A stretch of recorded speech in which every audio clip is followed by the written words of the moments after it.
Il y avait à Athènes une maison spacieuse et commode, mais malfamée et funeste.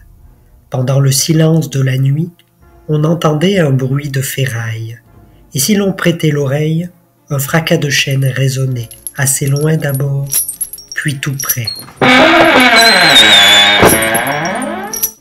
Bientôt apparaissait un spectre.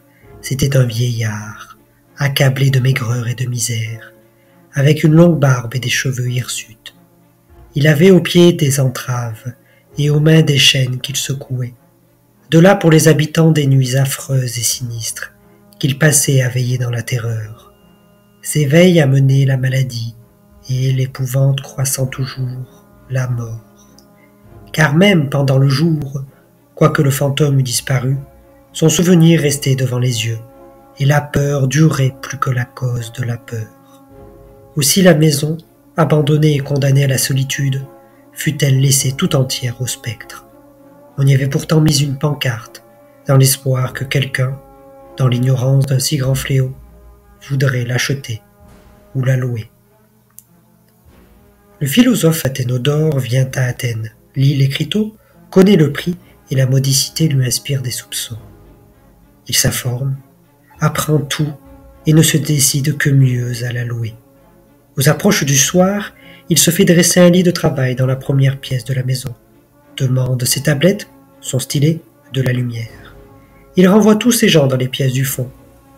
Pour lui, il applique à écrire son esprit, ses yeux, sa main, de peur que son imagination oisive ne lui représente des fantômes bruyants et de vaines terreurs. Ce fut d'abord, comme partout, le profond silence de la nuit, puis un battement de fer, un remuement de chaîne. Lui ne lève pas les yeux, ne quitte pas son stylet, mais affermit son attention et s'en fait un rempart devant ses oreilles. Le fracas augmente, se rapproche, et voilà qu'il retentit sur le seuil, voilà qu'il franchit le seuil. Le philosophe se retourne, il voit, il reconnaît l'apparition qu'on lui a décrite. Elle se dressait, immobile, et d'un signe du doigt semblait l'appeler. Athénodore, d'un geste, lui demande d'attendre un moment, et se penche de nouveau sur ses tablettes et son poinçon. Elle, tandis qu'il écrivait, faisait résonner ses chaînes sur sa tête. Il se retourne et la voit répéter le même signe qu'auparavant. Alors, sans plus tarder, il prend la lumière et suit l'apparition. Elle marchait d'un pas lent, comme alourdie par ses chaînes. Arrivée dans la cour de la maison, elle s'évanouit tout à coup, plantant là son compagnon, resté seul. Il fait un tas d'herbes et de feuilles pour marquer l'endroit. Le lendemain, il va trouver les magistrats. Il leur demande de fouiller ce lieu. On y découvre des ossements emmêlés et enlacés dans des chaînes.